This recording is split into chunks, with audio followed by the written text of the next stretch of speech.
한 번 더 따라서 하시겠습니다. 우리를 향하신 하나님의 바램. 오늘 함께 본 누가 데살로니가전서 5장 23절로 24절의 말씀을 가지고 우리를 향하신 하나님의 바램, 이와 같은 제목으로 함께 말씀의 은혜를 나누겠습니다. 오늘 말씀 나누면서 외국어 한마디 알려드릴까요? 헬라어입니다. 헬라어로 인사를 하고 시작을 해보겠습니다. 한번 따라서 합니다. 에이레네. 네, 에이멘 아니고요. 에이레네. 네. 교회에서 자주 사용하고 있는, 요즘은 잘 사용 안 하는 것 같은데 그래도 가끔씩 들려오는 교회 안에 인사법이 있는데 그 샬롬이라는 인사가 있죠. 여기 샬롬이라는 말과 같은 뜻입니다. 샬롬은 히브리어고 에이레네는 헬라어입니다. 초대교회는 이 에이레네라는, 샬롬보다는 에이레네라는 인사를 하면서 서로의 평안을 묻고 또 서로의 안부를 물었던 그런 기록들도 있습니다. 에이레네건 샬롬이건 둘 다 모두 평안이라는 뜻을 가지고 있는데, 사도 바울은 데살로니가 교회 성도들을 향한 권면을 중보기도의 표현으로 말하면서 기록을 하고 있습니다. 맨 마지막에 있었던 원하노라, 보존되기를 원하노라 하는 이 말을 바꾸어서 말하면 내가 보존되기를 기도하고 있다, 소망한다, 이와 같은 의미입니다. 바로 오늘 본문 말씀에서 크게 두 가지 내용의 권면으로 기도를 하고 있습니다. 거룩하게 하시고 그리고 흠없게 보존되기를 원하노라, 이 두 가지 기도가 응답되기를 평강의 하나님께 기도하고 있는 거예요. 앞서 서로 인사를 했던 에이레네는 평강의 하나님이 주시는 평안의 상태를 바라는 초대교회의 인사법이었습니다. 하나님이 주시는 이 평안은 본래 에덴 동산에 가득했었지만 사람이 죄를 짓고 난 이후에 잃어버린 것이 되어버렸어요. 그래서 평안을 잃어버린 우리들의 삶에는요, 혼돈과 근심과 염려와 불안함이, 두려움이 가득한 아주 혼란스러운 삶이 되어버리고 말았습니다. 원래 하나님께서 우리를 창조하셨을 때는 사랑하는 존재로, 평안의 존재로 우리를 창조하셨는데 죄를 짐으로 말미암아 하나님으로부터 오는 은혜와 생명이 단절되어져서 더 이상 그게 공급되지 못하니까 이 마음에 평안함이 없고 불안함이 가득하게 된 거예요. 이거는 주님이 원하셨던 삶이 아닙니다. 죄 때문에 주님이 원치 않는 삶을 살게 되었다는 거예요. 주님이 원하셨던 삶은 완전한 평안으로 가득한 삶입니다. 그래서 이 평안을 잃어버린 우리 인생들 가운데 이 평안을 다시금 주시려고 예수님께서 우리 가운데 찾아오신 거예요. 오셔서 우리의 모든 죄를 대신 짊어지시고 십자가에서 피 흘려 죽으심으로 말미암아 하나님과 우리 사이를 가로막고 있었던, 더 이상 하나님께로 다가갈 수 없었던 그 죄의 담벼락을 하나님이 무너뜨리신 거예요. 청산해 버리셨습니다. 우리는 그 예수님의 보혈의 공로로 말미암아 우리는 용서받았고 이제는 예수님을 믿기만 하면 구원받을 뿐만 아니라 주님이 원래 우리에게 주셨던, 그리고 주님이 회복하기를 원하셨던 이 평안을 다시 얻게 되는 거예요. 여전히 우리 삶에는 근심과 염려, 불안과 두려움이 존재를 하겠지만 예수님 믿고 이 평안이 회복된 이후로는 더 이상 이런 환경에, 이런 문제들이 우리가 영향받지 않게 되었어요. 여기까지는 이론입니다. 연약한 우리들의 마음, 이 지금 말씀드린 이 모든 내용을 우리가 익히 설교를 듣고 말씀을 들어서 다 아는 내용이에요. 알고 있는 내용인데도 연약한 우리들의 이 마음은 늘 의심하고 걱정하고 두려워하죠. 주님이 나와 함께 계시고 주님이 내게 평안을 주셨음에도 불구하고 문제를 만날 때마다 내 마음은 심장이 좁쌀만해져 가지고 콩닥콩닥 뛰기 시작하고 불안해서 밤에 잠도 못 자고 어쩔 줄을 몰라야 합니다. 하나님이 구원하시고 나를 회복하셨다는 진리를 알고 있지만, 믿지만 현실 속에서 진리를 누리지 못하고, 현실은 그렇지 않다고, 현실이 그렇게 만만치 않다고, 현실을 몰라서 그런다는 말과 함께 이 모든 이 상황들을, 이 문제들, 환경들, 두려움들을 운명처럼 받아들이는 것 같아요.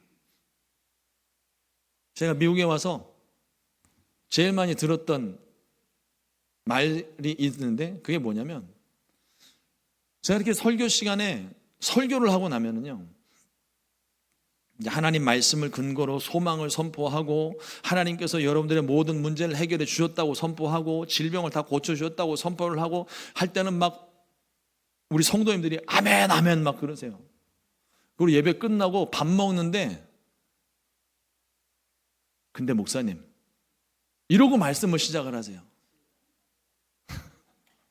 그 뒤에 무슨 얘기가 있었겠습니까? 제일 많이 들었던 말이 뭐냐면 목사님이 아직 미국에 오신 지 얼마 안 돼서 미국을 잘 몰라서 그러시는데, 저는 하나님 말씀을 선포했는데 미국 이민 온 거랑 무슨 상관이 있는지 모르겠지만 하여튼 미국에 이민 온 지 얼마 안 돼가지고 목사님이 잘 모른다는 거예요. 이민자의 삶이 어떤 건지 모른다는 거예요.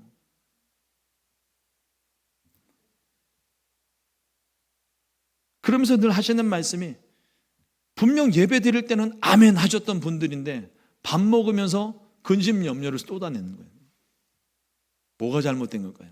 설교가 잘못된 걸까요? 우리 마음이 잘못된 걸까요? 그러니까 이게 설교뿐만 아니라 실제 우리 삶에서도 우리가 이 모든 하나님이 나와 함께 계시고 나를 지켜주시고 문제 해결해 주시고 난 기도의 능력을 믿고 내가 믿음 가지고 살아간다는 이 마음을 가지고 있으면서도 문제만 만나면 역시 현실은 모든 걸 그냥 운명으로 받아들이고 자포자기하고 그냥 말아버리는 그런 모습이 우리 안에 있는 것 같습니다. 그러나 반드시 기억하십시오. 예레미야 29장 11절 말씀에 야훼의 말씀이니라 너희를 향한 나의 생각을 내가 아나니 평안이요 재앙이 아니니라 너희에게 미래와 희망을 주는 것이니라. 이 진리를 받아들이지 못하고 현실을 받아들이는 것은 원수마귀의 속임수에 넘어가는 거예요. 하나님이 내게 주신 건 평안인데 왜 내 마음에 평안이 없고 자꾸 두려움이 생기고 이걸 재앙으로 받아들이는 겁니까? 하나님이 주시는 생각이 아니라는 거예요. 내가 지금 경험하고 있는 이 삶이 재앙적인 삶이 고통스러운 삶이 그 삶을 하나님이 원치 않으신다는 그것을 우리가 알고는 있는데 현실에서 고통을 겪으니까 자꾸 그 상황 속으로 내가 빠져들어가는 겁니다. 그러나 주님이 원하시는 건 우리가 그 고통 속에 사는 걸 원하시는 게 아니라는 거예요.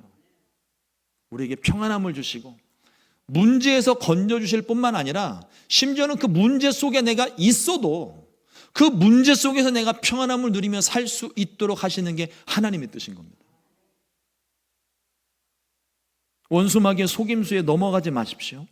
예수님의 복음은 모든 환경에서 우리에게 평강을 약속하셨습니다. 하나님께서 이 모든 일을 반드시 이루어 주십니다.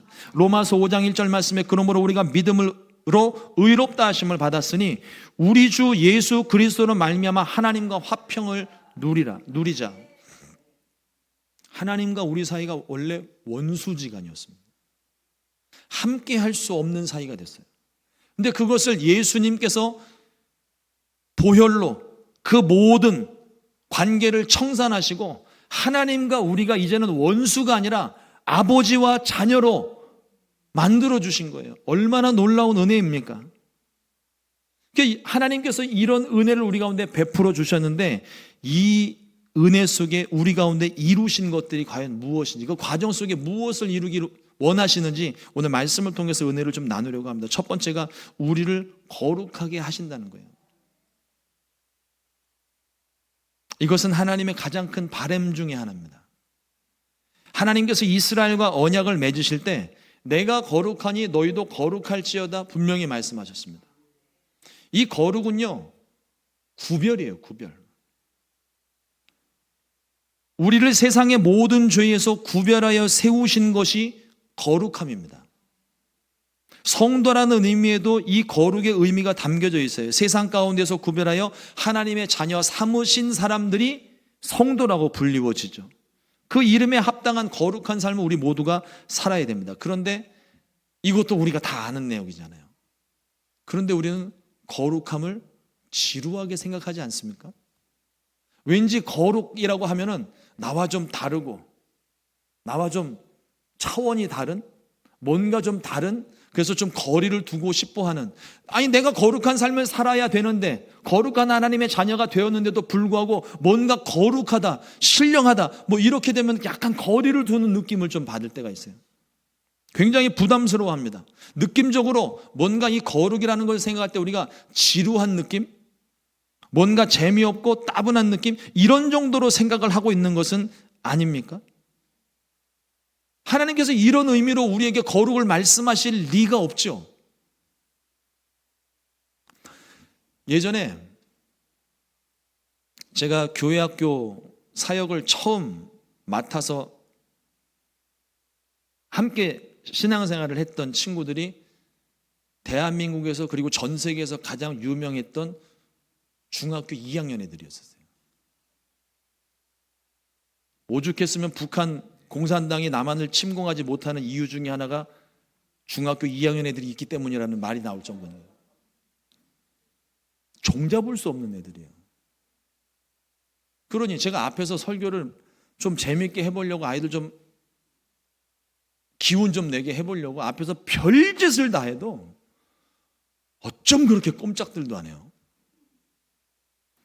그러니까 뭔가 재미있는 얘기를 일주일 동안 준비를 해가지고 웃으면서 시작하려고 농담 탁 던졌다가 완전히 얼음바다가 되는 거예요. 거기서부터 설교문이 탁 막힙니다. 그래서 막 이게 너무 힘들어가지고 어떻게 하면 이 아이들과 좀 소통을 할 수 있을까? 어떻게 하면 아이들이 좀 예배 가운데 좀 방방 뛰면서 살아나는 어떤 그런 모습이 좀 생겨날까 고민하면서 이 책 저 책을 찾다가 많은 책들을 찾았는데 그 중에 하나 제 마음 가운데 남았던 책 한 권이 있습니다. 그 책이 뭐냐면 재미없어 짜증난 하나님이라는 책이었어요. 그 내용이 뭐냐면 그 책의 저자분도 청소년 아이들을 사역하시는 목사님인데 아이들이 도무지 예배에 집중하지 못하고 예배가 재미없다고 따분하다고 자꾸, 근데 본인도 그렇게 생각을 하는 것 같아요. 그래서 그걸 가지고 하나님께 씨름을 하다가 하나님이 어떤 말씀을 주셨냐면 나도 예배가 재미없어서 짜증이 난다 그랬대요. 그래서 이제 그거를 어떻게 좀 회복해 가는지 그런 과정들을 이런저런 시도들을 통해서 책에 이렇게 장황하게 설명을 했었던 그 책이 있었는데, 약간 우리가 그 거룩함이라는 것을, 제가 중학교 2학년 애들이 거룩함 때문에 잠잠하다는 얘기를 하는 건 아니고요. 뭔가 우리 안에 이 거룩함에 대한 부담감이 있다 보니까 예배가 자꾸 경직이 되고 예배가 자꾸 딱딱해지고 예배가 자꾸 좀 이렇게 재미없어지고 숙연해지고, 물론 거룩하신 하나님 앞에 우리가 그와 같이 진지한 모습으로 나가는 것도 필요한 부분이지만, 그러나 하나님도 너무 우리가 진지하게 나아가서 얘기하고 진지하게 예배만 드리면 하나님이 재미없어 하실 것 같아요. 우리의 예배는 나의 기분 때문이 아니라 하나님 때문에 드리는 거잖아요. 근데 우리가 드리는 예배를 하나님이 재미없어 하신다면, 기분 나빠 하신다면 그건 우리의 예배가 잘못된 거 아니겠습니까? 하나님 앞에 예배를 드릴 때 신령과 진정한 마음으로 드리라는 것도 목숨 걸고 눈물 콧물 흘려가면서 예배 드리라는 그런 한 부분만 말씀하시는 것이 아니라 나의 온 마음을 다해서 하나님이 나와 함께 하신 것 때문에 내가 너무 기뻐서 마치 다윗이 바지가 흘러내리는 것도 모르고 방방 뛰면서 주님을 찬양했던 것처럼 그렇게 하나님을 찬양하고 예배하는 것을 하나님이 기뻐 받으신다는 거예요. 그게 사실은 거룩함이라는 것입니다. 세상에 있는 사람들이 그렇게 예배를 하겠어요? 세상과 다른 기준을 가지고 우리가 살아갈 때 그 거룩함이라고 하는 것은 우리가 하나님을 예배할 때 그런 다른 모습, 세상과 다른 모습, 좀 남들과 다른 모습으로 생명력 있는 모습으로 주님을 예배하는 모습을 거룩함이라고 표현하는 겁니다. 하나님께서 우리를 거룩하게 하신다는 것 의미는요, 또한 이렇게 생각할 수 있습니다. 우리가 어떤 환경에도 굴복하지 않고 승리하며 살기 원하신다는 뜻을 담고 있어요. 어떤 환경, 어떤 상황 속에서도 우리를 구별하여 세우시고 우리를 거룩하게 하신다는 겁니다. 이 완벽한 결과를 예수님을 통해서 완성해 놓으셨어요. 이미 이루어진 것들을 믿음으로 바라보게 하셨고 마침내 그 결과를 누리게 하시려는 것이 이게 하나님의 진짜 뜻입니다. 완전한 것을 만들어 놓고 그걸 누리라고 이야기하시는 거예요. 이것이 거룩한 성도의 삶입니다. 거룩한 삶에 따르는 오해들도 많이 있는 것 같아요. 이 거룩함을 이루기 위해 우리의 노력이 필요 없다고 생각한다든지 저절로 이루어지는 것들이라든지 그렇게 생각을 하기 쉽습니다. 그러나 하나님이 이루셨다는 것은, 하나님이 모든 것을 완성하셨다는 것은 인간의 의지나 노력이 필요 없다는 말이 아닙니다. 만약 그런 의미로 말씀을 하신 것이라면 성경 속에 하나님의 모든 명령은 다 삭제가 돼야 되는 거예요. 하지만 성경은 분명하게 우리 가운데 말씀합니다. 거룩하라, 온전하라, 다른 신을 섬기지 말라, 절하지 말라, 도적질하지 말라, 살인하지 말라, 사랑하라, 용서해라. 여러분, 이런 명령들은요, 내가 그냥 가만히 앉아 있는다고 하나님이 이루셨다고 이게 다 이루어지는 것들이 아니라 내가 목숨 걸고 지켜야 되는 것들이에요. 우리가 의지를 가지고 치열하게 지켜내야 되는 하나님의 말씀입니다. 오해가 없기를 바랍니다. 이런 노력은 구원을 얻기 위한 노력을 말씀드리는 게 아니에요. 우리의 구원은 이미 예수님을 믿는 것 하나만으로, 믿음으로 이미 구원은 다 완성되었습니다. 우리의 노력으로 얻어진 구원이 아니에요. 그러나 하나님이 원하시는 이 거룩함을 이루기 위한 노력은 반드시 필요한 거예요. 정리합니다. 구원은 믿음으로만 얻는 것이지만 나의 공로나 노력이 아니어도 믿음 하나만으로 구원은 내가 얻을 수 있지만 구원받은 이후의 삶은요, 치열하게 말씀에 순종하며 살아가는 삶이 필요하다는 겁니다. 영국의 유명한 설교자요 신학자였던 캠벨 몰간이 찬책에서 이렇게 설명을 합니다. 성결함이란 투쟁을 벗어난 성취가 아니라 투쟁을 통한 승리를 말한다. 너무 말이 어려워요. 그래서 조금 쉽게 풀어보면 유혹으로부터의 자유가 아니라 계속되는 유혹을 이기는 능력이라는 겁니다. 우리는요, 예수님 믿고 나면 만사형통 근심 염려 없이 그냥 삶이 평안하게 가기를 원하잖아요. 근데 어디 우리 인생이 그렇습니까? 그렇게 원하지만 그래서 모든 유혹조차도 다 끊어지고 그냥 평안한 상태를 원하고 있지만 원수마귀의 유혹은요, 끊임없이 다가옵니다. 유혹이 그쳐지는 게 아니라 어떤 유혹이 와도 그것을 이길 수 있는 능력이 거룩함이라는 거예요. 그러므로 하나님께서 간절히 바라시는 이 거룩함을 이루기 위해 우리 모두는 힘을 써야 됩니다. 경건에 이르기 위해 힘써야 됩니다. 디모데전서 4장 7절 말씀에 망령되고 허탄한 신화를 버리고 경건에 이르도록 내 자신을 연단하라, 훈련하라 말하고 있어요. 거룩함을 얻기 위해 끊임없이 훈련하고 순종하게 되시기를 주님의 이름으로 축원합니다. 둘째로 흠없이 우리를 보존하기 원하고 계십니다. 거룩함을 완성한 이후에 우리에게 원하시는 하나님의 또 다른 바람은 흠없이 보존되는 거예요. 우리에게 주신 생명이 이게 보통 생명입니까? 예수님의 생명과 맞바꾼 삶이에요. 그러니까 여러분 한 사람 한 사람이 결코 가벼운 존재들이 아닙니다. 하찮은 존재, 의미 없는 존재, 가치 없는 존재 아니에요. 예수님의 목숨값과 맞바꿀 정도로 귀한 존재들입니다. 근데 우리 주님이 그렇게 우리를 구원해 주셨는데 이 구원함을 받은 이 생명을 우리가 유지하는 게 무엇보다 중요한 일이에요. 이 말씀 앞에서 교회는 크게 회개하고 잠잠해야만 합니다. 특별히 흠없게라는 말에 주목해 봐야 돼요. 흠없는 상태는 어떤 사람에게서 책망할 요소를 찾아볼 수 없는 상태입니다. 오늘날 교회의 모습을 보면 물론 모든 교회가 다 그런 건 아니라는 전제가 있습니다. 그런데 일반적으로 세상 사람들이 바라보는 교회의 모습은 세상의 손가락질과 매질을 당하는 모습은 이건 주님이 기뻐하시는 모습이 분명 아니라는 거예요. 우리는 그렇지 않다고 이기적으로만 생각하지 말고 주님께서 핏값으로 세우신 모든 교회를 향한 말씀으로 우리가 이 모든 말씀을 받아야만 합니다. 물론 구별은 해야 됩니다. 세상 사람들이 교회를 향하여 손가락질 하는 게 두 가지가 있어요. 하나는 그냥 예수님 믿는 게 싫어서 손가락질 하는 겁니다. 이건 핍박이에요. 이거는 우리가 기쁨으로 받아야 됩니다. 하늘의 상급이 크다고 말씀하셨어요. 그러나 그 외의 것들, 내가 예수님 믿는 것 때문에 받는 손가락질이 아니라 그 외에 나의 행동과 말과 모습 속에서 사람들로부터, 세상으로부터 하여금 손가락질 받을 만한 짓을 했다면 그건 우리가 철저하게 회개해야 되는 부분이에요. 그 우리만을 위해서 그런 것이 아니라 우리를 구원하시고 우리로 하여금 영광 받으실 하나님의 이름이 욕보이는 것이기 때문에 우리가 이 부분에 대해서 교회는 어느 교회고 막론하고 이 부분에 대해서 심각하게 회개해야 되고 근심해야 되고 걱정해야 되고 회개해야 되고 돌이켜 서야만 하는 겁니다. 어느 한 교회만 책임을 지고 나아갈 방향이 아니에요. 바로 복음을 받아들인 우리 모두, 저와 여러분들 모두가 함께 받아야 되는 말씀입니다. 예수 그리스도를 통해 새롭게 된 우리들은 새로운 피조물로 완전히 변한 모습을 유지하기 위해 끊임없이 눈물로 회개해야 되고 힘에 지나도록 힘겨운 싸움을 해야 되고 흠없는 상태를 유지하기 위해 영적인 싸움에 날마다 임해야 되는 거예요.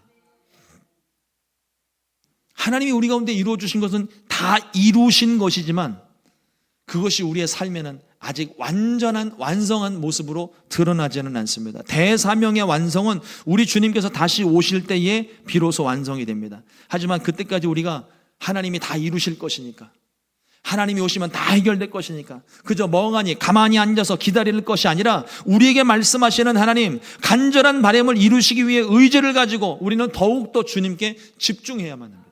첫째로는 말씀에 집중해야 되고 둘째는 성령 충만에 집중해야 됩니다. 대한민국의 유명한 연예인 중에 한 사람 유재석 씨가 과거에 방송에서 이런 표현을 한 적이 있어요. 할 수 있는 한 최선을 다해서는 안 된다.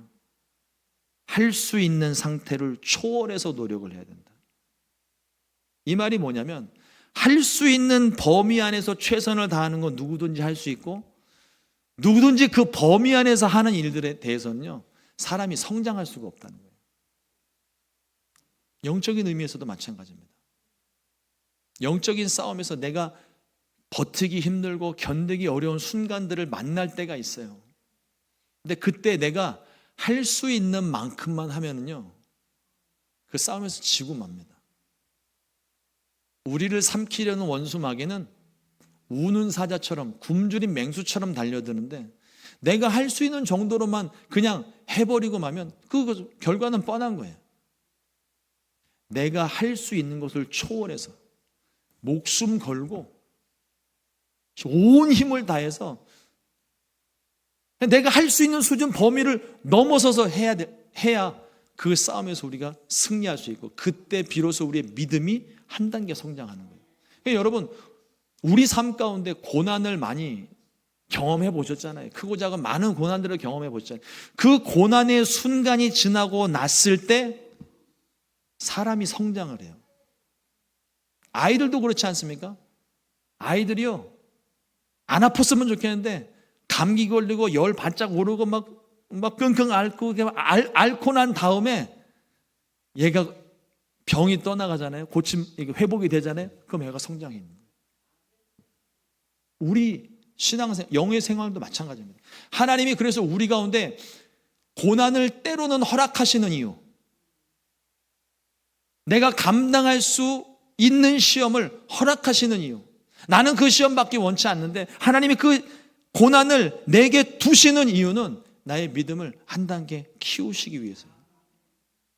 그 과정을 통해서 하나님을 치열하게 찾고 그 모든 과정들을 다 지나가고 난 다음에 내가 원했던 것이 아니라 하나님이 원하신 것을 얻고 하나님을 내 마음 가운데 모셔드리는 이 결론이 나야 내 영혼이 성장하는 거예요. 그래서 그 고난을 주시는 것은 사실상 문제 해결이 목적이 아니라 내 안에 하나님을 두시게 하기 위해서 그 고난을 허락하시는 거예요.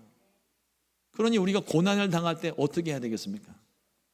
이까짓 거 두 팔 딱 걷어붙이고 이거 내가 한 10분만 하면 돼. 그러고서 문제를 싸울 것이 아니라 고난이 찾아올 때는요 제일 먼저 하나님 앞에 엎드려야 됩니다. 하나님 앞에 엎드리는 순간 고난이 그냥 지나갈 수도 있어요. 왜냐하면 난 하나님을 얻었거든요. 고난을 쉽게 통과하는 방법입니다, 사실은. 근데 우리는 있는 대로 생고생 다 하고 맨 마지막에 항목하면서 주님 찾잖아요.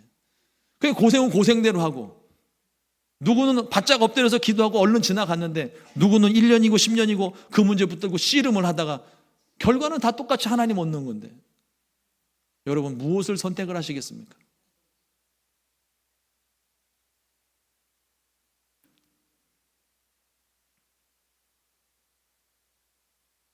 날마다 성령으로 충만해져서 주의 말씀대로 살아가고 흠없는 상태가 유지되기를 주님의 이름으로 축원합니다. 셋째로 하나님께서 이루어 주십니다. 끝으로 우리가 마음에 분명히 새겨야 할 것은 하나님께서 반드시 이루실 것이라는 확신에 찬 믿음이에요. 데살로니가전서 5장 24절에 너희를 부르시는 이는 미쁘시니 그가 또한 이루시리라. 여기 미쁘시다는 표현이 뭐냐면 믿을 만한 분이라는 뜻이에요. 사람은 못 믿는데 하나님은 믿을 만한 분이라는 거예요. 그 믿을 만한 분이 말씀하셨으므로 그 말씀이 1.1획도 변함없이 모든 말씀이 이루어진다는 겁니다. 미쁘시니 그가 또한 이루시리라. 하나님의 바람을 우리의 힘만으로는 이룰 수가 없습니다. 그런데 하나님께서 우리에게 약속하신 말씀, 그가 또한 이루시리라 말씀을 하셨고, 이사야서 37장 32절 말씀에 이는 남은 자가 예루살렘에서 나오며 피하는 자가 시온산에서 나올 것입니다. 만군의 야훼 열심히 일을 이루시리라. 내 노력으로 이루어지는 게 아니라 하나님의 열심으로 이루시는 일들이에요. 아무리 노력해도 부족할 수밖에 없는 것이 우리들입니다. 그런데 야훼의 열심히 이루시리라, 하나님이 능히 이루시리라 말씀하시고 약속하셨습니다. 우리를 도우시는 성령께서 우리 안에 선한 역사들을 이루어 가십니다. 그러므로 의심하지 마십시오. 하나님이 말씀하신 건 반드시 이루어집니다. 지금 내 눈앞에 보이지 않아서 그렇지 이미 말씀하신 순간 이루어진 거예요. 하나님의 계획은 1.1획도 변함없이 이루어집니다. 성령께서 나의 모자람에 더하시고 부족함을 채우시고 연약함을 강하게 하셔서 하나님의 뜻이 반드시 이루어지게 우리를 도우십니다. 그런데 여기에서 우리에게 필요한 그 무엇 하나, 정말 우리가 꼭 간직해야 될 그 무엇 하나가 있습니다.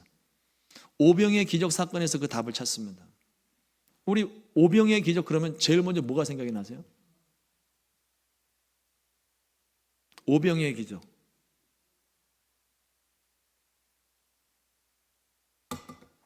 입으로는 보리떡 5개 물고기 2마리가 나오는데 머리는 5,000명이 먹은 거 생각하고 있어요. 그래서 실제 그래요. 오병이의 기적 그러면 5,000명이 먹고 남은 기적이 남지, 보리떡 5개 물고기 2마리는 뭐 제목이 있으니까 그때 잠깐 생각하고 머릿속에는 5,000명이 먹고 11광줄인가 12광줄이 이거 생각하고 있는 거예요. 근데 이 오병이의 기적에는요, 한 아이가 주님께 가지고 온 보리떡 5개와 물고기 2마리의 헌신이 있었기 때문입니다.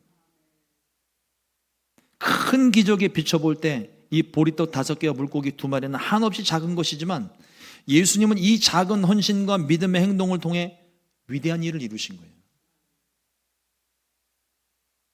예수님의 말씀을 듣기 위해 수많은 사람들이 모였습니다. 날은 저물어가고 밥 먹을 시간이 지났는데 사람들이 갈 생각을 안 해요. 제자들이 와가지고 이 사람들을 돌려보내서 먹게 해야 됩니다. 그때 주님 뭐라고 말씀하시냐면 너희가 먹을 것을 주어라. 12명이요? 꼴랑 12명이 5,000명도 넘는 인원을 먹인다고요? 그때 두 부류의 사람으로 나누어집니다. 빌립이 먼저 계산을 했어요. 안 된다는 결론이 나옵니다. 뭐 당연히 안 되는 거죠. 시간적으로나 물질적으로나 안 되는 건 안 되는 거예요. 빌립이 안 된다고 얘기했습니다. 근데 그때 안드레가 한 아이의 도시락을 가지고 들고 와서 이거면 되겠습니까? 여러분, 예수님께서 너희가 먹을 것을 주어라 말씀하신 그 순간 이미 거기에 하나님의 뜻이 담겨져 있는 거예요. 먹이기 원하신다는 겁니다. 근데 그 먹이기 원하시는 것을 하나님이 어떻게 확인을 하셨냐면 안드레가 가져온 어린아이의 작은 도시락 하나, 그것을 기쁨으로 받으셨다는 거예요. 이 보리떡 5개와 물고기 2마리를 가지고 5,000명만 먹이시겠습니까? 10,000명도 먹이고 10만 명도 먹이실 수 있는 하나님입니다. 그런데 그 모든 기적의 가장 중심이 되는 것, 시작이 뭐였냐면 어린아이가 드린 아이가 먹는 보리떡 5개 물고기 2마리면 얼마나 되겠어요? 어른 한 사람이 먹기도 부족한 양이겠죠. 근데 그걸 가지고 하나님이 5,000명이 먹고도 12광주리가 남는 기적을 행하셨다는 거예요. 중요한 것은 기적의 결과가 아니라 기적이 일어나게 된, 하나님이 이 기적을 행하시는 시작점이 어디에 있는지를 보는 거예요. 어린아이의 순종이 배고픈 자들을 먹이시려는 예수님의 뜻에 귀하게 쓰였던 겁니다. 하나님은 세상을 향하신 하나님의 뜻을 이루시기 위해 저와 여러분들을 그리고 모든 교회들을 부르셨습니다. 빌립보서 2장 13절 말씀에 너희 안에서 행하시는 이는 하나님이시니 자기의 기쁘신 뜻을 위하여 너에게 소원을 두고 행하게 하시나니. 하나님이 바람을 가지셨을 뿐만 아니라 성령으로 말미암아 우리 안에 소원을 두게 하셨다는 거예요. 어떻게 하면 하나님의 뜻을 이룰 수 있을까? 어떻게 하면 말씀에 순종할 수 있을까? 어떻게 하면 이것을 하나님이 기뻐하시는 열매를 맺을 수 있을까? 우리 안에 소원을 계속 불러일으켜서 이 소원을 가지고 마치 하나님의 열심히 하나님의 뜻을 이루신 것처럼 내 마음의 소원을 가지고 그 하나님의 뜻을 이루기 위해 오늘도 노력을 하고 내일도 노력을 하고 순종하게 하신다는 것입니다. 하나님의 열심으로 이루어지는 것들이지만 이것이 아무것도 우리가 할 일이 없다는 말씀이 아닙니다.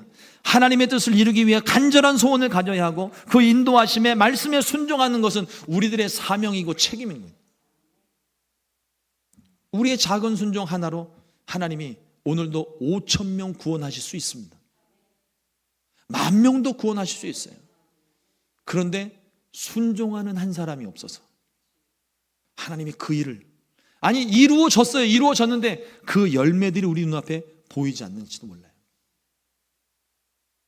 2025년에 하나님이 저와 여러분들에게 어떤 말씀을 주셨는지 개개인마다 다 다를 수 있으니까요. 근데 그 말씀에 우리는 얼마나 순종을 하셨습니까? 2026년을 바라보면서 다시 한번 우리 마음 가운데 다짐하고 새기는 것은 하나님이 내게 주시는 말씀이 어떤 말씀이어도 그것이 큰 말씀이든 작은 말씀이든 내게 주시는 그 말씀 하나에 내가 순종하겠다는 결단이 필요합니다. 이 작은 순종 하나가 하나님의 역사를 시작하는 거예요. 하나님이 이미 모든 것을 다 행하셨고 우리 가운데 베풀어 주셨습니다. 그게 시작되려면 내가 그 작은 말씀 하나에 순종하는 헌신이 필요한 거예요. 우리를 향하신 하나님의 간절한 바람은 우리가 예수님 믿어 구원을 얻는 것이고 구원받은 우리가 거룩해지는 것이고 세상 가운데서 흠없이 주님 오시는 그날까지 흠없이 보존되는 것입니다. 하나님은 우리를 죄에서 불러내어 거룩하게 하셨을 뿐만 아니라 지금도 흠없는 상태로 계속해서 우리를 부르고 계십니다. 그래서 우리로 하여금 날마다 새로운 피조물이 되게 하십니다. 바라기는 2025년 잘 마무리하시고 2026년 대망의 새해를 맞이하면서 하나님의 큰 꿈을 갖게 되시기를 주님의 이름으로 축복합니다. 우리는 더없이 좋은 기회를 가졌어요. 2025년 오늘은 이제 벌써 예배 드렸으니까 끝났고 월, 화, 수 3일 남았습니다.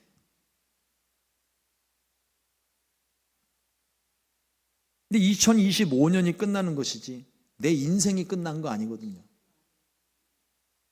연말 연시만큼 소원이 강렬할 때가 없는 것 같습니다. 마음의 소원을 품고 시작한 우리들의 다짐이 2026년에 변함없이 한결같은 마음으로 하나님의 간절한 바람, 우리를 향하신 하나님의 거룩한 뜻을 이루어 드리는 데 쓰임받는 올 한 해가 되시기를 주님의 이름으로 축원합니다. 기도하겠습니다. 좋으신